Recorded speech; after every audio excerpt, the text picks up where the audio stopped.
name is Jeff Nelson. I'm a high school art teacher based out of Minneapolis, Minnesota.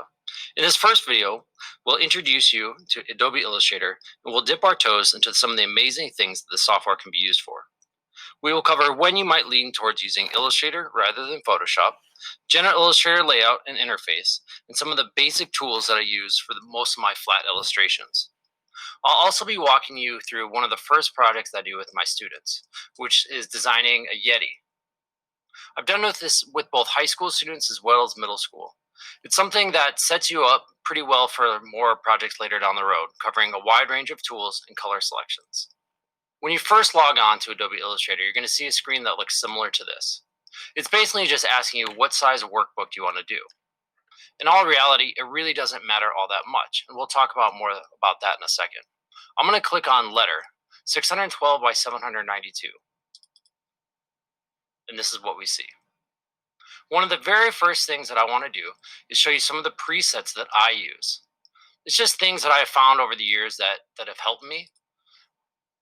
So I go in here, I go into general. I'm going to click on scale corners and scale stroke effects. Basically all this does is as you make your images larger and smaller, the stroke as well as the corners basically stay the same. These are things you don't have to do. Like I said, these are things that I do because I found it makes my life just a little bit easier. I'm also going to go down to units. I'm going to change my general units from points to inches. It's basically just because in my brain I can understand the concept of the size of an inch rather than the size of a point. Additionally, we're going to go up to view, go to snap to point. We're also going to turn on Smart Guides. Essentially what Smart Guides does is as we're trying to line things up, there'll be these colored lines that'll pop up to try to help us line everything up. You'll see a little bit more about that in a little bit. Let's talk about why we would use Adobe Illustrator rather than Photoshop. If we go here, you can see there's two different logos that look almost identical. As we zoom in, you'll notice a few things are different. The one on the right begins to be pixelized, and the one on the left, you can see, remains clear. The reason why is the one on the left is done with Adobe Illustrator. It's all essentially done with math. It's called a vector image. Fun fact, all these curves are actually called Bezier curves, which actually were originated by this guy named Pierre Bezier, who did it for a company called Renault, who designs race cars. It's actually still around today. The one on the right, you can see, is basically, I've rasterized it, which basically means it's become pixelized. It's a whole bunch of individual little squares. The reason why we'd use Illustrator is because no matter how big or how small I create this logo, it'll remain clear. I could actually blow this up to the size of a basketball court and it'll still have clear edges. Other reasons why Illustrator is extremely helpful and useful is that it's really easy to change colors. So if I click on this, I can change the color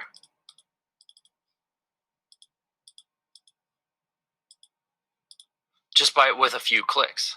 Where something like in Photoshop, it takes a lot more effort to make those things happen. And then the third thing that really is helpful with Illustrator is that essentially these are all just shapes layered on top of each other. I can move them around. I can resize them. I can manipulate individual quarters, making it extremely flexible and extremely versatile for doing more graphic type designs rather than photo manipulation. Programs like Photoshop are really more about manipulating photos, making something darker, lighter, adding a third eye to somebody's forehead, things like that, where Adobe Illustrator is more about like the graphic design of things, whether it's logos, posters, pamphlets, those types of things. Let's talk about the actual layout of Adobe Illustrator. Adobe Illustrator and Photoshop are actually laid out somewhat similar in that on the left, we're going to have a tool panel. This is where all your individual tools are located. In a handout that I've made and that's been included with this, it'll have a layout of where all the tools are and explaining what each one of them does a little bit. One of the things that's also important to know is that if you click and hold underneath are any of the tools that have a triangle, you'll see there's additional tools underneath of it. So sometimes if you can't find something, that might just be why. We have a document window, which is this panel here. Essentially what that means is that these are all the different things. These are all the different documents if you happen to have more than one thing open. We have our control panel, which is this, which gives you specific options for, let's say if we switch over to our type tool, we can now change the type. Or if we switch to a line, it'll give us some different options for that as well. Our strokes, outline, color, fill, those different things. At the top, we have a toolbar. This is pretty similar that you find in a lot of different programs. If you think kind of logically, that's how you'll find things. So if I want to mess with something with my file, like save, copy, any of that, that's where I'll find that. If I want to edit things like colors, settings, print settings, you can go to edit, objects, you can mess around with objects, type, select, effect, you get the idea. This big white space is called our artboard. That's where we're going to do our art. Like I said, with Adobe Illustrator, since it's vector based and it doesn't really too matter what size our artboard is, we can easily make it bigger, smaller, any of those types of things.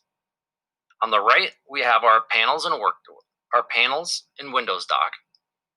And so this is where I'm going to find things like layers and opacity. I use this quite a bit. Sometimes if you can't find something, if you go up to Window, you can go in here and these are where we'll find a bunch of our tools as well.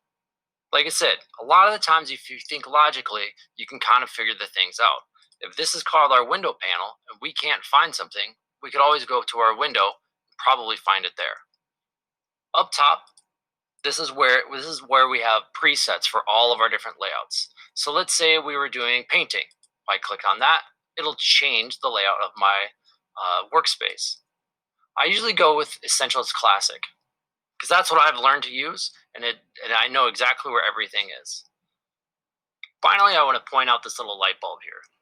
This light bulb is essentially a tutorial, and it'll tell you also what's new with every addition and upgrade to Adobe Illustrator or just the Adobe family.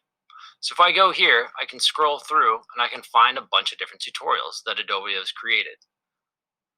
When you're trying to learn things, sometimes going to the source can be super helpful.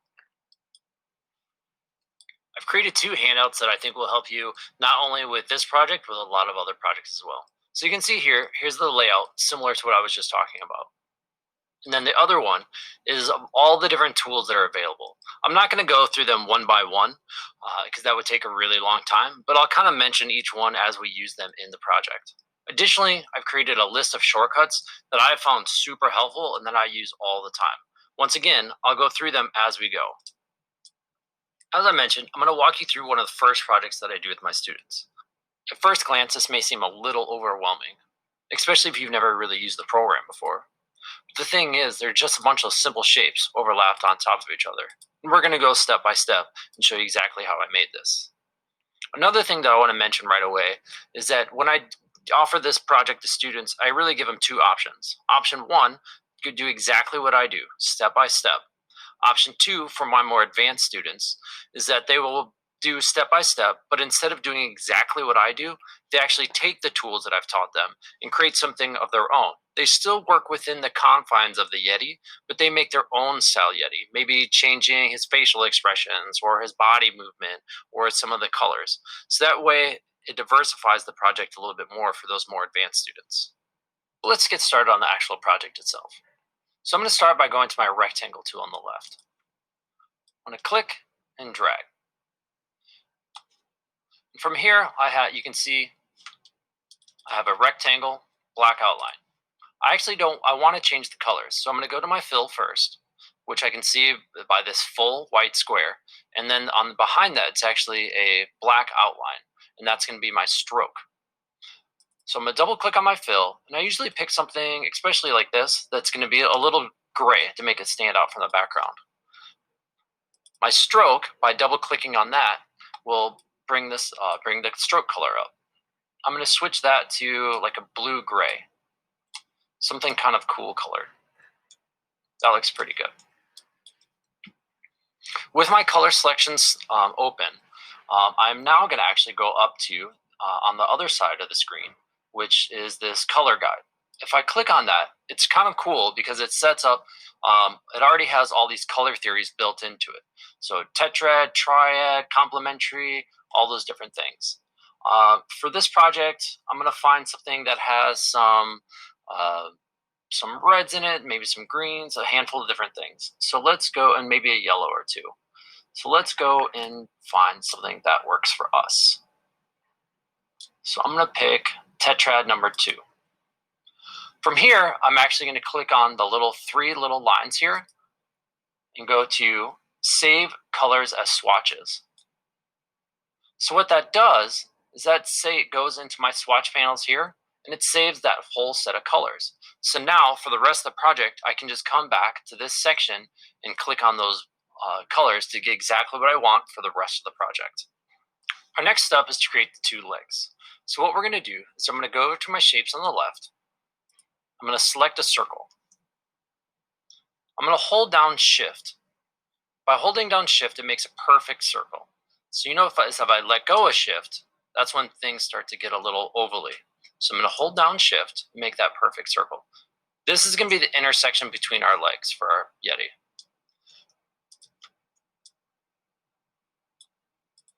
All right. I'm going to click and drag, making it possible to select both shapes at the same time. If I go up top, you can notice that there are a set of different tools up here. I'm going to use the horizontal alignment. So that way it centers the 2 shapes. I'm going to click and drag, and that'll select both shapes again. And on the right side, now I'm going to go to my Pathfinder tools. If for some reason it's not popping up, what you can always do is you can go Window, Pathfinder, and then it'll pop up that way as well. So what I'm going to do, I'm going to go, the Pathfinder tools are actually pretty neat. So what you can do, each one of these things do something a little bit different. So if I select them both, I click on this one, it says Unite, it'll turn it into one shape. What I want to do is I want to actually subtract it. So I'm going to go to minus front because my circle is in front. So now it basically cuts it out, just like a cookie cutter. So far, we've been using the selection tool, which is the black arrow. Now we're going to switch over to the direct select tool. The direct select tool allows us to directly select the different points. So I can move it around individually. So what we're going to do, I'm going to hold down Shift. I'm going to click on the top 2 corners. This is going to create the shape of our head. You notice now there's these 2 little circles that pop up in each corner. If I click on that and drag it in, it allows me to create a curved corner. Now that we have the shape of our head, we're going to start working on making the feet fuzzy or furry for the Yeti. So I'm going to go up to the ellipse tool, and I'm actually going to zoom in. So I'm going to hit Command plus to get it's a little bit easier to see. I'm going to create a variety of size circles that I can use to fill in the bottom of this space. So I'm going to hold down Shift and create some circles. I want a little bit of variety so that way it looks nice and fluffy. I'm going to bring these up, and I'm going to use my guides to make sure that they're lined up properly, evenly.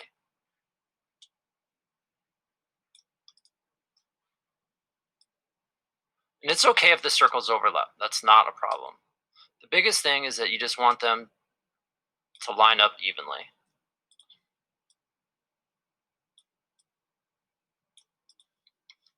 All right, that looks pretty good. So I'm going to click and drag and delete the ones that I don't need. Now I'm going to select each one of these little circles by holding down Shift and clicking on each one. And I'm actually going to make a copy. So I'm going to hold down Alt, and you notice it turns into 2 arrows.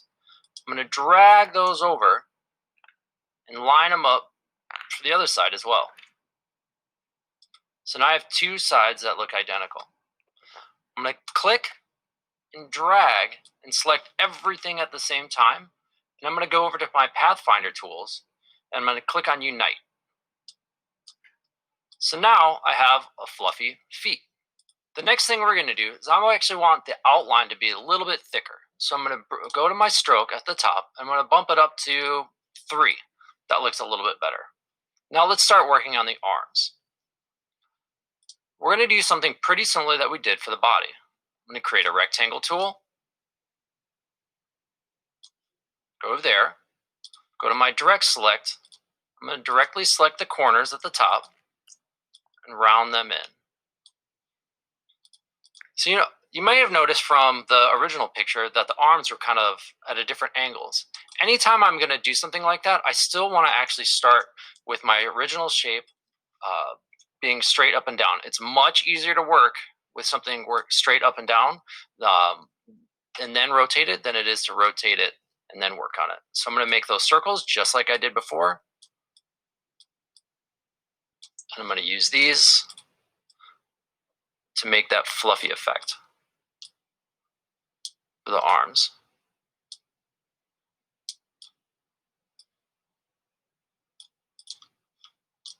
Select them all, and I'm going to unite. So you may have noticed on the original artwork, he also had hands and feet that were attached. So we're going to add those, start adding some of that stuff right now. So I'm going to go to my rectangle tool. I'm going to make a rectangle. So I'm actually going to flip the colors this time. So instead of having the blue outline with the gray on the inside, I'm going to flip it. So now my blue's on the inside and my gray's on the outside, except I actually don't want a stroke for this one. So I'm going to click on my stroke, which is this outlined rectangle or square, and I'm going to click on the no fill. So now what we're left with is that. I'm going to round off the edges by clicking on my direct select tool, and you notice right away all the four of the corners have the little circles. So I'm just going to pull that in. I'm going to move it up and but you notice it's on top right now. So that doesn't really work. So what we need to do is that we're actually going to go over to our panel, my layers on the side. And this is where all my different layers are going to be. So I'm going to select the down arrow. And you can see here that right now my shape is on top, right? Because that layer is on top. So what I need to do is I need to put that underneath. There's a couple different ways we can do that. I can click on that layer and drag it down. And now it's underneath. Another way I could have done that is with using a shortcut. Command, bracket. Right bracket brings it forward, left bracket brings it backwards. So I'm pretty happy with that shape for right now. So what I'm going to do is I'm going to select both of those shapes. I'm going to hit Alt, just like I did before, and I'm going to drag it over. So now I have two of those arms. So here, the thing is though, if I select on that top one and move it, it's going to drag it and it's going to leave my other shape behind. So what I want to do is actually I want to group it so that way it stays together. Because it's an object, I know to go up to the top and I can hit group. So now when I move those, it keeps them together. You notice also in the layers panel on the left, there's now a little group section. I can pull it down and I can see both individual shapes. I'm going to do the same for this arm. Command G for group. I'm going to do the same thing for the feet at the bottom. Make the shape, flip it, get rid of the outline, make sure it fits in there nicely. I'm going to round off those edges to something where I'm happy. I'm going to bring it behind. So I'm going to hit Command, left bracket to make it move backwards. You can also see it move on the side. I'm going to pull it up into place. Make a copy of that. Bring it over. Might bump them up just a little bit. One of the things that we haven't talked about yet is to make sure that we save throughout this whole process. I can't tell you how many students forget to do this. So I'm going to go to File, Save, or Save As at this point. I'm going to type in Yetti. I'm going to save it on my desktop, or you can determine wherever you want to save it or where you want your students to save it. And I'm just going to hit Save. And then just hit OK. From now on, you can just hit Command S throughout the process, and it'll save it. All right, so the next thing we want to do is to work on the face itself. For this, I'm actually going to create a new layer. So I'm going to go to my layers panel on the right. I'm going to click the square plus, creating a new layer. So that way it'll be individual. I'm going to label this one by double clicking on it and calling it torso or body, B-O-D-Y. I'm going to click this one and call it face. We do this to help keep things organized. With only a few layers, it's not that big of a deal right now, but if we were doing a project that had 10, 15 layers, it ends up being really confusing over time. I'm also going to lock the body for right now, so that because I'm not going to be working on it, and so by locking it, it doesn't allow me to actually click on it. All right, so let's go back to the face. So I'm going to go to my rectangle, create a shape that fits somewhere inside of here. I'm going to keep that same blue that I was using before just for consistency purposes. We can use the same techniques that we did before. So for this one, I'm going to go to my direct select tool. I'm just going to select the top two corners by hold down shift. I'm going to drag those in to kind of mimic that same shape that we have at the top. And on the bottom two, I'm going to do something a little more rounded, or a little more just like that. Okay, so let's pull this up, kind of put it into place. And we can adjust the shape a little bit here and there, just kind of by pulling things left to right, so that way we're happy with it. The next thing we're going to do, let's work on the eyeballs. So I'm going to go to my ellipse tool. I'm going to click and drag. And this time I'm going to switch it to black. Shape, select color, black. I could also have gone up here into color and done the exact same thing. So we're going to work smarter, not harder, by just doing one and then copying it. One of the easiest ways to bring life into your drawings is to make into your illustrations is working on the eyes and creating a reflection. So with this, I'm going to do white. Pull that into place. It might be a little big, so I'm going to shrink it down a little bit. Ooh. Zoom in a little more, make life a little easier. I'm going to copy it, make a smaller one. Now we have reflections in there. I'm going to hit Command G to group, zoom out, put it into place to wherever we want it. I like to go low. I'm going to hold down Alt, make a copy of that, put it into place. You can see it's starting to take shape. Now let's work on the nose. I'm going to make a circle to start. And then remember, we did that color say before in our swatches. So I'm going to use that purplish color. I'm going to switch it to be my fill. I'm going to get rid of the outline. An easy way just to do a nose for this guy is I'm going to go to my direct select tool. I'm going to just go to my top anchor. I'm going to pull it up. I'm going to bring it into place. Right? It's up to you what your Yeti looks like. I think that nose is a little big, so I'm going to hold down shift. I'm pretty happy with that. Next, we're going to make a mouth.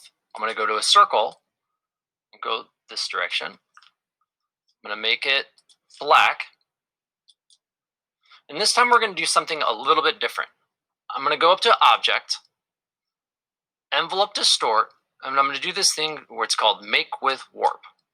The Make with Warp is a pretty cool tool.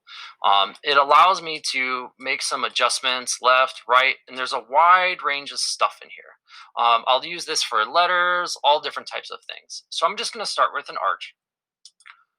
And depending on if you want them to be happy, sad, any of that stuff, that's how we can make some changes here. So I'm just going to kind of pull it to the right to give him like kind of a strange little smile there.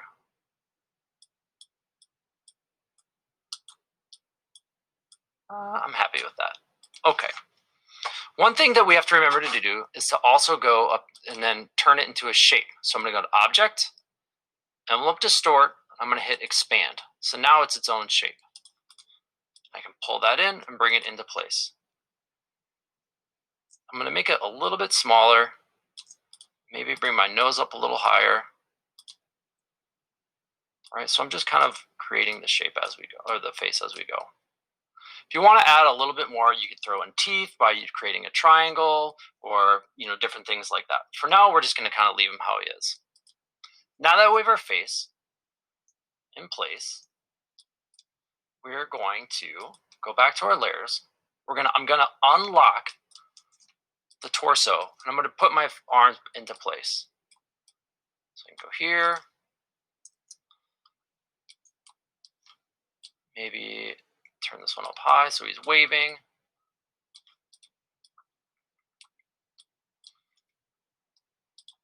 I'll probably move these back, so that way they're behind.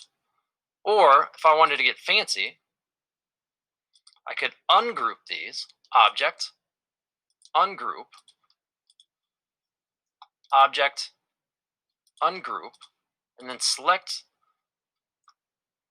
the arm and the torso, and then unite them together with my Pathfinder. So now it turns into one full shape.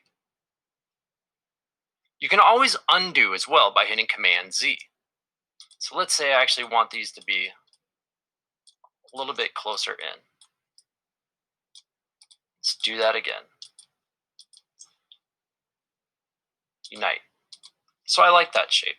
Now let's work on the chest plate.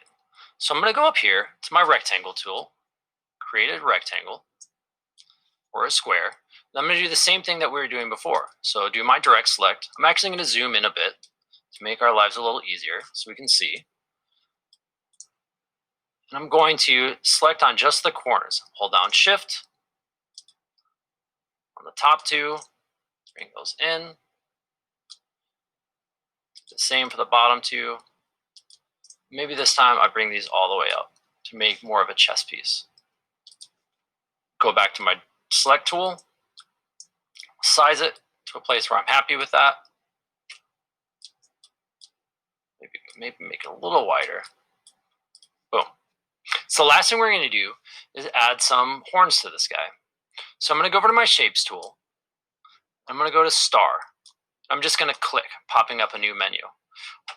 We want to set it to 3 points. If it's set at something higher, switch it to 3. I'm going to hit OK, and there you go. I'm going to rotate this by going to the corner. I'm going to hold down Shift so it actually just rotates at a 45-degree angles. So I'm going to want my triangle to be up and down just like that. I'm going to go to Object, Envelope Distort, just like we did before. I'm going to Make with Warp. So you can see here, I'm going to try to make that horn shape, something that I'm kind of happy with. So we'll start with that. I think that works. Hit OK. And just like before, we need to actually make sure we expand it into a shape. Object, Envelope Distort, Expand. You notice this bottom here is really straight, which actually I want to change that a little bit. So I'm going to actually go to my Curvature tool. I'm going to just click on this corner and I'm going to pull it down, allowing me to make it curved. I also want to round it out just because everything else is rounded as well. So I'm going to go to my Direct Select tool, click on it, and just go to one of them. And I'm going to round those out just a little bit to make it a little more aesthetically pleasing. Remember before we actually saved our swatches. So now I can actually go up here, scroll down. I'm going to pick that yellow. I'm going to actually flip it. So that way we have the blue outline with the yellow on the inside. And we're going to change our stroke to 3 so it matches everything else. I'm going to shrink this down so it fits a little bit better. Oh, let's bump our back up to 3. We'll bring this into place.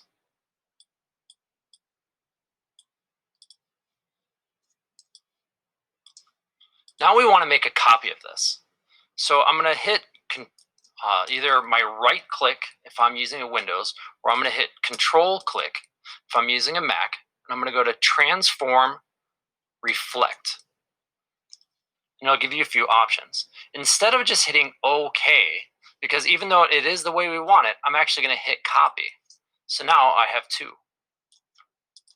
Now we have our little Yeti. The last thing we're going to do is mess around with and create a background. So let's lock our Yeti into place so we don't move him. I'm actually going to turn off the eyeballs so we don't actually see them as we work on this. I'm going to add a new layer. I'm going to move that layer to the back because this is going to be the background.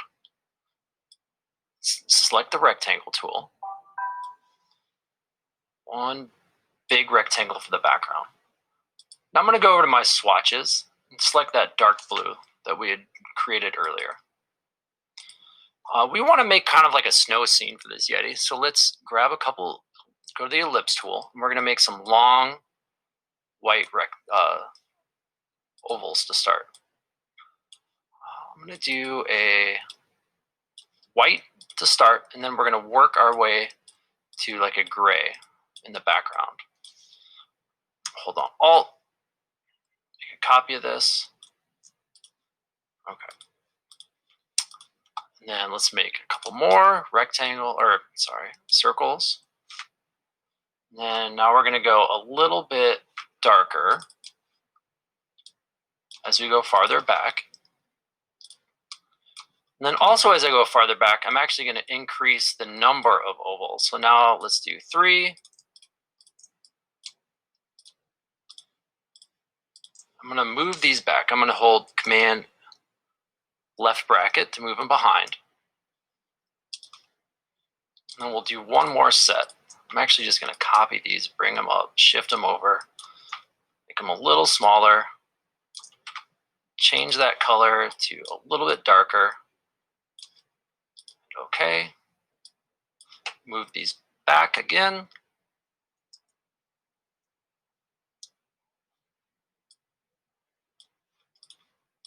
Make one more. And that'll kind of be our base. And then the last thing we're going to do is I'm actually going to cut off these edges here. So I'm going to select all.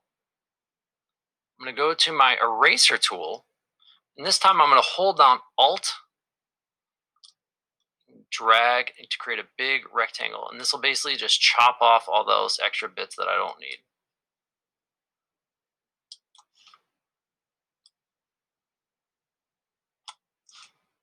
Okay. So now we can kind of have our landscape. So you can play around with this, add clouds, you can add a little igloo, footprints. It's all totally up to you. So let's bring our Yeti back in and see how he looks in space, in our space. Perfect. I'm going to lock my background, unlock my Yeti, select all of him, shrink him a little bit, and kind of put him into place. And there you go. So like I said, this is the first project that I do with my students because it introduces a lot of kind of basic tools like shapes, adjustment layers. It introduces color swatches, direct select. And so it's a really good foundation for a lot of the other projects coming up. Additionally, I also always make sure that I do this with videos so that way students can kind of go at their own pace. Some are going to go a little faster and some are going to go a little slower. But by having the video, they can kind of pause it, go backwards, and check out how I did it and see it a couple different ways. So hopefully this is a really good introduction for you as well as your students, and you picked up a few different tips or tricks. Thank you very much, and we'll see you in the next video.